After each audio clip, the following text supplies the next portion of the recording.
Nagsimula sa simple na pasulyap-sulyap, nagpapapansin sa'yo.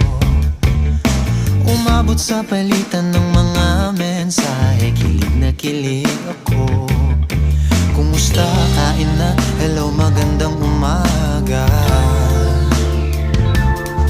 Ingat ka, pahinga, huwag kang masyadong magpupuyat pa.